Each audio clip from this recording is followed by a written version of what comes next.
And I want to welcome you all to a little introduction to lifelong brain health through nourishment and movement. And I'm going to repeat something we said earlier between Sherry and I, and that is that we'd like to eliminate the words from your vocabulary that are called diet and exercise.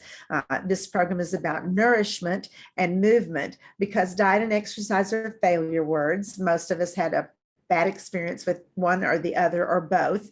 And we don't want to think that way because both of those things are typically things that you begin on a certain date and you end on a certain date and you search for a certain goal. And we are that at all. We're about making lifestyle choices that can truly impact not only your general life quality, but specifically it can impact the brain function and how it can help you be sharper and clearer, and how it can both prevent cognitive decline, maintain cognitive health, and make your cognitive health improved from what it is now. And things, nourishment and movement, come into play when we talk about those things. So what I would love to do is have Sherry start off with a little introduction about, we already introduced ourselves before we started recording, but have her talk a little bit about what the research was behind this nutrition plan that we're talking about today. Sure, I'd love to do that, Denise. So we all know that, first of all, there's a connection between the brain and food. The brain requires fuel 24/7.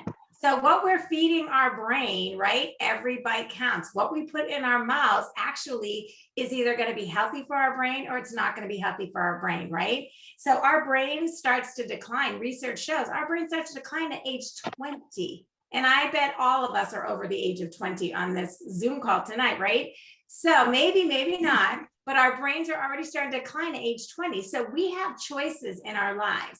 And those are decisions that we make about how we're going to live our lives in terms of lifestyle habits. So if we're going to feed our brain, we need to put high quality foods that are filled with vitamins, nutrients, and antioxidants that are healthy for our brain. So there's research out there that says there are actually three, and I don't like the word diet because we want to try to get rid of it, but they are called diet. So there's the Mediterranean, there's the DASH, and then there's this MIND diet.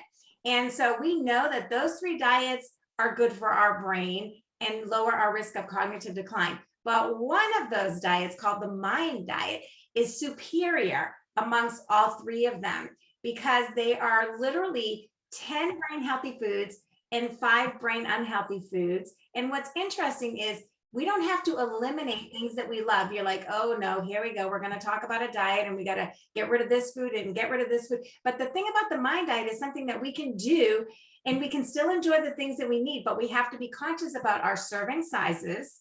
Portion control matters, right? And how often we're eating these foods in terms of whether we're eating them multiple times a day, once a day, or maybe once a week, or a few times a week. So the science shows that if we adhere to this MIND diet that we're going to be talking about in this class, if we adhere to it all the time, we have a 53% reduction in our risk of Alzheimer's disease. But who can do it all the time, right? So the good news is, even if we adhere to this diet part of the time, we're lowering our risk of Alzheimer's disease by 35%. So a third lower risk of developing Alzheimer's disease. Why do we not want to start incorporate some of these healthy foods and limiting some of these other unhealthy foods in our diet, right? So it's not, so we need to look long-term. We're not talking about something that's short-term. We're talking about the way we want to live our lives. I had terminal cancer. I had 6 months to live, and I can tell you, diet and movement were the key to me being alive 14 years later. So we can all do this. It's not hard. We just take small steps. So I'm so excited to share this information. Oh, Judy, I think needs to mute. Let's see. Yeah, if you're not muted, please mute because we can hear background talking. Yeah, that's great. Thank you so much. So I'm super excited because I'm a huge fan of eating healthy. I've been doing that long before I had terminal cancer, but I can't imagine what my recovery would have been like had I not already been doing some of those things. And now incorporating brain healthy foods into the diet is just a win-win for all of us. So I'm so excited, and I'm going to dig deep in this program about the foods and why they're healthy for the brain and how much we need to eat of them and how often, and the research that backs us up. So I'm super excited to share that education with you. So one of the things I want to reiterate that Sherry said, because a few people came in a little bit after she said this, is this mind diet that is not a diet, but is in fact a way of eating for life.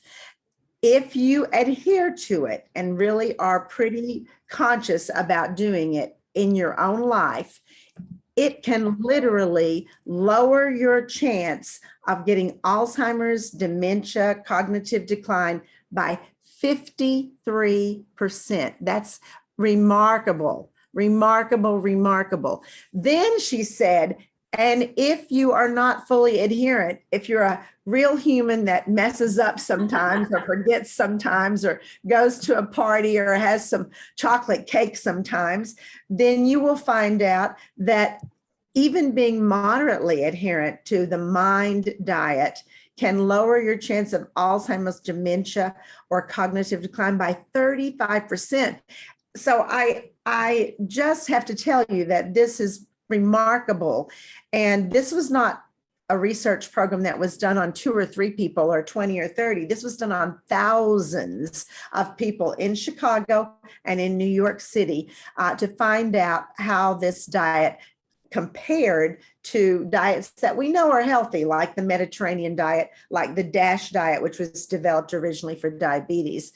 And Sherry knows a lot about both of those diets. And again, I remind everybody, we're not saying diet as in this is a crash diet that you need to begin at a certain time and end, but it's a way of step by step. And that's how we've developed this program.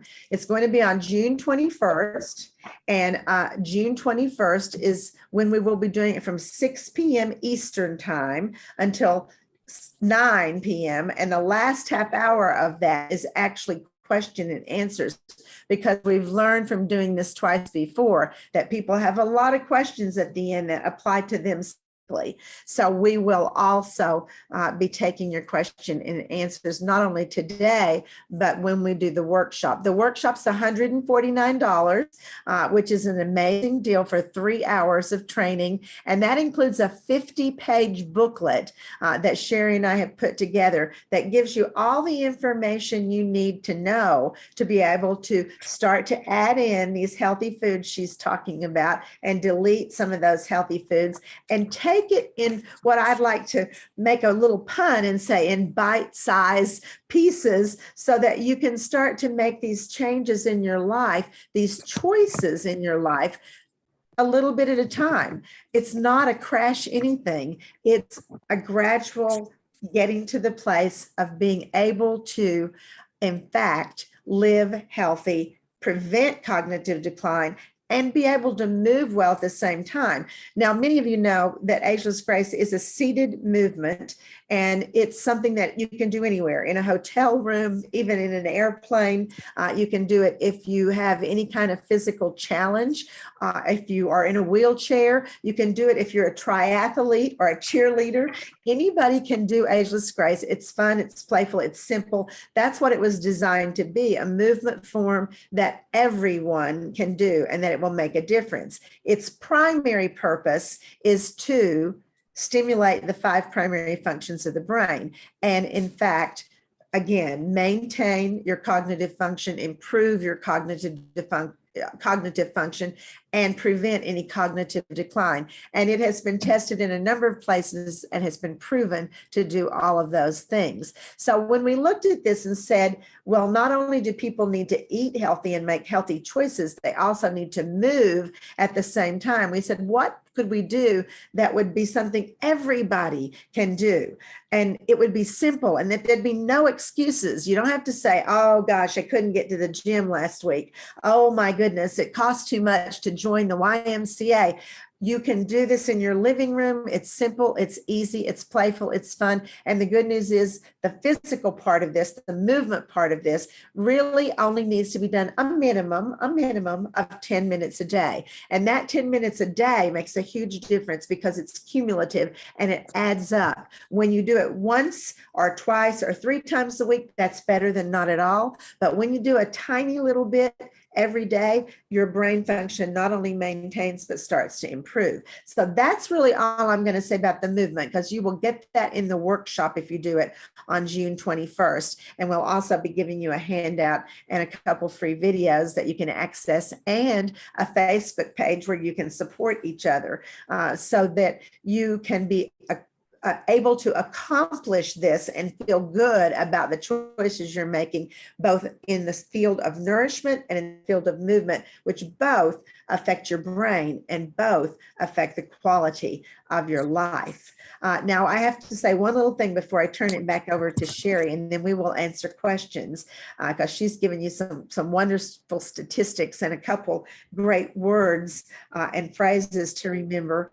But I want to tell you this, because I said when Sherry finished this and we got our booklet together and we finished what we wanted to present in the workshop, you know, I don't want to present this unless I'm doing it myself. And so some of you know this and some of you don't, but I would have said that I needed to lose, I don't know, 7 or 8 pounds. And so it wasn't a huge thing, but it would be something I'd like to do. But I did it because I wanted to see if I see a difference in my brain function, in my sharpness, in my ability to recall, in my memory, and just the way I'm thinking and feeling in my own life. So on January 1st of this year, Sherry knows this, we talked to each other about it, that I started living on this diet as well. And I will be honest and say that I have been pretty darn adherent. And yet at the same time, here and there, because this diet does allow certain things that Sherry's going to tell you about, but it has everything to do with portion size, frequency, and how often you eat those portions and frequency each day and each week. So the good things you can have, but those good things, not necessarily good for you, need to be in a certain quantity and a certain amount of times a week. And the bad things that you take out, you want to take out, or if you have them, you want to do them and adhere to how many times a week you can have those things that are really not that good for you. So bottom line is this: I, since January 1st, feel sharper, full of life, better. And I've lost 27 pounds, not 7, but 27 pounds. Woo-hoo! It's amazing. I weigh the same thing I did when I was like 40. And I'm amazed because I would have told you, oh, but I'm menopausal and I'm over 60. I just had my 70th birthday on May 21st. And that's just not going to happen. Like, I should have different expectations for myself. Well, now I've changed that completely. I don't need to have different expectations. I need to make different choices. And I've learned that from this way of eating since January 1st. And of course, I've been very adherent to the movement and exercise as well. So Sherry, tell them a little bit about portion control, quantity, that type of thing. So I want to first of all say congratulations to Denise, because I think that's amazing, and I want to kind of hone in on what she said, is that you can lose weight. So when you're eating healthy food and you're limiting processed food and high fat foods, fast food, eating more plant-based foods, not just your brain health improves, but your whole general body, you lose weight and it lowers your risk of chronic disease. I've worked in that field of chronic disease my whole nursing career, and it's a problem for millions and millions of people. And diet is the cornerstone. And if we just change a few things in our diet and eat more plant-based and eat more of certain fruits and vegetables and nuts, and this is not going to be like something that you haven't heard before. But what it is that it's science-based, And it's really, the mind diet is a combination between the Mediterranean, which you've all heard, which is very healthy, and the DASH diet, which maybe some of you haven't heard, but the DASH diet is for people with high blood pressure. So when you're eating healthy for your brain, your body is going to respond and your cholesterol is going to be lower. Your blood pressure is going to be lower. Your heart's going to be functioning better. You're going to have less clogging of your arteries. So lower risk of stroke and heart attacks and clogging of your arteries in your legs. Your blood sugar is going to improve. So you're going to get way more benefit than just a healthy brain and protection of your brain and lower risk of Alzheimer's disease. You're going to have a lower risk of chronic disease, which is huge. So I want to commend Denise. I actually follow the Mind Diet, and I actually had to tweak mine a little bit because personally I have Crohn's disease. And so I went gluten and dairy free last July, and I have been on IV meds for 30 years. And just by changing the things that I was eating, guess what? I got off IV medication. So I tell you this because food is the most powerful form of medicine or the slowest form of poison. So really think about that. Food has such a huge, significant impact on our body and our brains. So this is so exciting. I hope you're as excited about this as we are, because it will change your lives. And we've seen it in Denise's life, and I've seen it in my life. So I can't wait to share all the information with you. But that, I just feel like such a powerful statement. Food can be poison or the best form of medicine. So I want you to think about that as you leave tonight. Just kind of digest that, because it's real. And I've seen it caring for thousands and thousands of people. I've seen it in my own life. So I hope that you'll be able to attend this course and see it for yourself. So the other thing I'd like to say about this course that we've put together, obviously we believe in it and we've experienced it personally, but I also want to say that we've put it together in a way that would make it successful for anyone that wants to be successful. And what I mean by that, and I mentioned this earlier, is that it's a step-by-step program. We talk about that, how you can add in a little of this, add in a little of this. Maybe you don't do 10 minutes a day of Ageless Grace every day. Maybe for the first time you add in 2 days a week. Maybe delete 5 foods and add in 10 foods, but what you do is you delete 1 food that you say, I can let go of that. And you add in 2 foods that are really, really healthy, or just 1. And it's over time that you're going to develop the way to feel great at the same time that you're activating your brain and nourishing it and sustaining it and helping your joints and your metabolism and helping your body functions like the cholesterol and the heart disease and the stroke possibilities that happen if we don't regulate what's going on in our bodies and pay attention to it. So it's not something you just have to accept. You don't have to say, gee, I'm over 50, I'm over 60, I'm over 70, and this is going to happen to me. That is not true. What happens to us has to do with our choices. It has to do with how much we move. It has to do with what's on the end of our fork. And so that's what this program is about, is helping you see what your choices are and make some healthy ones and get rid of some unhealthy ones. And what happened to me, I will tell you, I thought I was eating really, really healthy. I thought I was doing all kinds of good things, but I learned so much from the research on this diet that I was surprised at how many things I was actually doing, thinking I was doing something healthy that was not good for my brain. And when I started focusing on my brain and nothing else, like, how do I make my brain not only healthier, but start to function so that my body is healthier? Then guess what? My body got healthier by what I like to call a reset. It reset me to 40 years old. Who doesn't want to do that? I do. Yeah, it's been amazing how it's helped me feel, helped me function, and helped me with all of my vital statistics.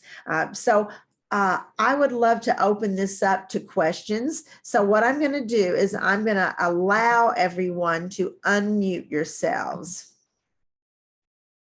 So now you should be able to do that. I just clicked the button that says allow participants to unmute themselves. Let's see if that's working. And I'm actually going to stop the recording as well, so that anyone who might want to ask a more private question or be concerned about being recorded, you will know that the recording is off as of right now.